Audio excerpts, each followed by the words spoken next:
चार लोग, सामईन आपने चार लोगों की कहानी ज़रूर सुनी होगी, और नहीं सुनी होगी तो मैं आपको एक छोटी सी कहानी चार लोगों की सुनाता हूँ। ये चार लोग वो होते हैं जो आपके पोटेंशियल को, आपके आगे बढ़ने की कैपेसिटी को, आपकी जो तरक्की करने की कैपेसिटी है, जो आप उड़ सकते हैं पर लगा के और आसमानों को छू सकते हैं, उस पोटेंशियल को मार देने की पूरा पूरा कोशिश करते हैं। तो मैं पहले आपको एक छोटी सी कहानी सुनाता हूँ, ये चार लोगों की कहानी।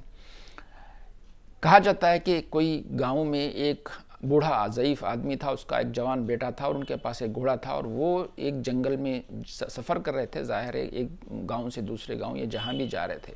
चूँकि घोड़ा थोड़ा सा कमज़ोर था तो बाप बेटे ने मिलकर तय किया कि एक वक्त में बाप सवारी करेगा, एक वक्त में बेटा सवारी करेगा। तो चुनाचे बेटा घोड़े पर बैठा हुआ था, उसका सवारी का वक्त था और बाप लगाम पकड़ के चल रहा था। चार लोगों ने देख लिया और कहा कि भाई किस कदर नालायक बेटा है जो अपने बाप को पैदल चला रहा है और ख़ुद घोड़े पे बैठा हुआ है। तो ये बात सुन के बेटे को बड़ी शर्म आई। उसने कहा कि वाकई बात तो सही है, मैं नौजवान हूँ और मेरा बाप ज़ईफ़ है, तो क्या हुआ फ़र्क, हम सब बारी बारी क्यों सफ़र करें, हमेशा बाप भी सफ़र कर सकता है। तो उन्होंने बाप से गुजारिश की, तो बाप घोड़े पे सवार हो गया और बेटा जो है लगाम पकड़कर आगे चलने लगा। तो चार लोग मिले, उन्होंने कहा कि कैसा ये बाप है, जालिम बाप है, ये अपने बेटे को, मासूम बेटे को पैदल चला रहा है और ख़ुद घोड़े पे बैठा हुआ है। तो उन्होंने कहा यार ये तो मसला हो गया, मतलब अगर बाप सवारी करता है तो भी मुश्किल है, बेटा सवारी करता है तो भी मुश्किल है। और वो लोगों ने ये भी कहा कि ये दोनों भी तो घोड़े पे बैठ सकते थे। तो फिर बाप ने कहा बेटे को तू बैठ जा। दोनों मिलके बैठ गए। जब दोनों मिलके बैठ के घोड़े पे जाने लगे तो कुछ चार लोग मिले, उन्होंने कहा कि कैसे जालिम लोग हैं ये, कि ये दुबला सा नल्लागड़ सा घोड़ा है और एक कमज़ोर जानवर के ऊपर जुल्म कर रहे हैं और एक दोनों मिलके बैठे हुए हैं। तो ये दोनों ने सोचा ये बात भी सही है, तो ऐसे करते हैं कि पैदल चलते हैं। तो दोनों ने घोड़े को छोड़ दिया, पैदल चलने लगे और घोड़े को पकड़ के उसकी लगाम को आगे चलने लगे। कुछ देर आगे बढ़े तो चार लोग मिले, उन्होंने कहा कि देखो कैसे बेवकूफ़ लोग हैं, जब सवारी उनके पास मौजूद है तो फिर भी पैदल चलने की क्या ज़रूरत है। तो दोनों तंग आ गए। उन्होंने कहा कि यार अगर बैठता है एक तो भी मुश्किल, दूसरा बैठता है तो भी मुश्किल, दोनों बैठते हैं तो भी मुश्किल, खाली जाते हैं तो भी मुश्किल।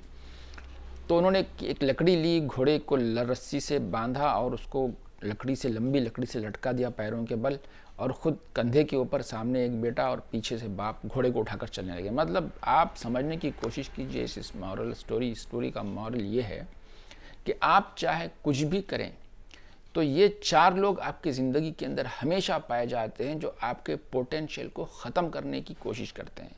ये ख़ुद तो कुछ करते नहीं हैं, लेकिन जब आप कुछ करने की कोशिश करते हैं, कुछ भी नया करने की कोशिश करते हैं, तो वो उसके ऊपर फिंगर पॉइंटिंग करते हैं। ये चार लोग कहाँ पाए जाते हैं? ये चार लोग आपके इर्द गिर्द, आसपास, हर जगह पाए जाते हैं। तो एक्चुअली मैं आपको एक बात और कहना चाहूँगा कि देखिए, बाज़ मरतबा हम गुफ्तगू करते हुए ये सोचते हैं कि इंसान और जानवर में फ़र्क क्या है।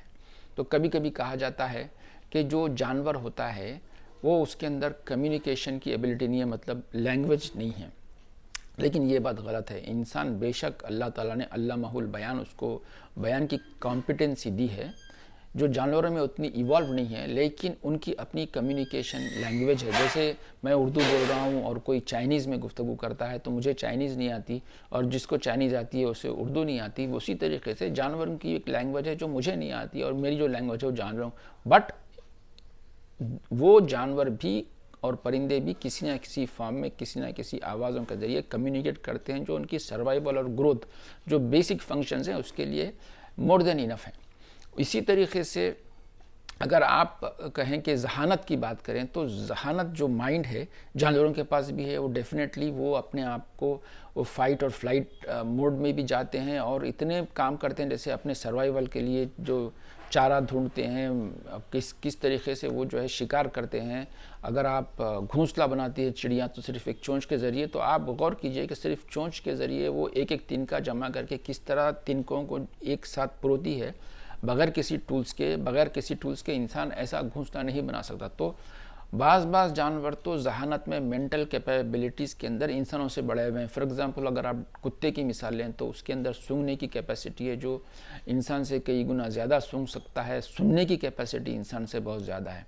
तो मुख्तलिफ जानवर, ताकत के अंदर हाथी की मिसाल ले लें आप, या अगर जो है आप रनिंग की बात करें तो घोड़ा है, या फिर चीता है जो 80-90 किलोमीटर की रफ्तार से दौड़ सकता है। तो जानवरों के अंदर जो कॉम्पिटेंसीज हैं, जो कैपेबिलिटीज़ है, वो इंसानों से कहीं गुना ज़्यादा है। उसके बावजूद भी इंसान जानवरों से बहुत आगे है। और मैंने बहुत गौर किया कि ऐसी क्या सिंगल चीज़ है जो इंसानों को जानवरों से मुमय्यज़ करती है, उसको यहाँ से वहाँ तक आगे लेके चली गई है। तो मुझे पता चला, और जब मैंने थोड़ा सा कुरान के अंदर भी देखा, और मैंने इसका रेफरेंस पिछली अपनी वीडियो में भी दिया था, इंसानों के अंदर ये हाथ है। This is an amazing tool जो किसी जानवर के अंदर नहीं है। मतलब आप इंसानों के पास से ये टूल्स को हटा लीजिए तो उसके बाद में देख लीजिए कि वो इंसान इस टूल से क्या कर सकता है, बगैर इसके क्या कर सकता है, कुछ नहीं कर सकता। मतलब अगर आपको कोई भी चीज़ डिज़ाइन करना है, पकड़ना है, तोड़ना है, पकाना है, आप मल्टीपर्पज़ मतलब you can not imagine the various kinds of things जो आप, अगर आपको किसी को बजाना है तो गिटार बजाना है, तबला बजाना है, फ्लूइड बजाना है, पकड़ना है, पियानो बजाना है, लिखना है, राइटिंग स्किल्स है, आप कोई भी काम करना चाहिए, डिज़ाइनिंग है, कंप्यूटर का ऑपरेशन है, घोड़े के ऊपर बैठना है, हाथी को काबू करना है, शेर को पकड़ना है, शिकार को पकड़ना है। मतलब आप जस्ट इमेजिन कीजिए कि एवरीथिंग आपके इन हाथों के अंदर, ये उंगलियों और ये अंगूठे के अंदर, it's an amazing thing. There could be other things also. तो लेकिन किसी जानवर के अंदर आप जस्ट इमेजिन करो कि पूरा एक हाथी को ले लो आप और उसको दिमाग, हर चीज़ आपकी तरह दे दो। Now he can talk, he can walk, he can do anything that a human being is capable of, but उसको हाथ मत दो। आप क्या कर सकेगा? हाथी हो, घोड़ा हो, हरन हो, कोई भी जानवर हो। तो this is an amazing capability, ये एक पोटेंशियल है आपके अंदर। लेकिन आपके इस पोटेंशियल को, आपके हर पोटेंशियल को, आपकी समझ को, आपकी सोच को, आपके इरादे को, आप आगे बढ़ना चाहते हैं, दुनिया से आगे निकलना चाहते हैं, कुछ नया करना चाहते हैं, आपकी ज़िंदगी के अंदर 4 लोग आ जाते हैं। ये 4 लोग हमेशा चाहेंगे कि आप वो ना करें जो आप करना चाहते हैं। तो मैं आपको आज की इस छोटी सी वीडियो में यही बताना चाहूँगा कि just beware of those 4 people. ये 4 लोग आपकी ज़िंदगी में हर जगह पाए जाते हैं। आपके अतराफ़ में देखिए, बाजू में, अड़ोस में, पड़ोस में, कहीं दूर बैठे हुए होंगे। ये ज़रूर ज़रूर आपकी हर बात के अंदर कुछ ना कुछ रुकावट डालने की कोशिश करेंगे। वो उस तरीके से सोचने की कोशिश नहीं करेंगे जिस तरीके से आप सोचते हैं, उस तरीके से देखने की कोशिश नहीं करेंगे जिस तरीके से आप देखते हैं, कुछ नया देखने की कोशिश नहीं करेंगे।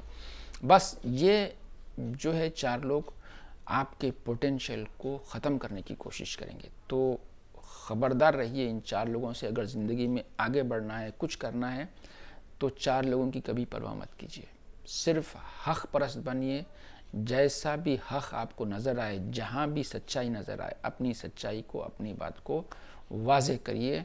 और जो आपके मन में आया, अगर आपका ज़मीर उसके ऊपर मुतमईन है और आप जानते हैं कि आप सही रास्ते पे हैं, तो फिर आप निडर होके आगे बढ़िए। इंशाअल्लाह अल्लाह आपका साथ देगा और आप बड़ी सी बड़ी मंजिलें तय कर सकते हैं। अस्सलाम वालेकुम।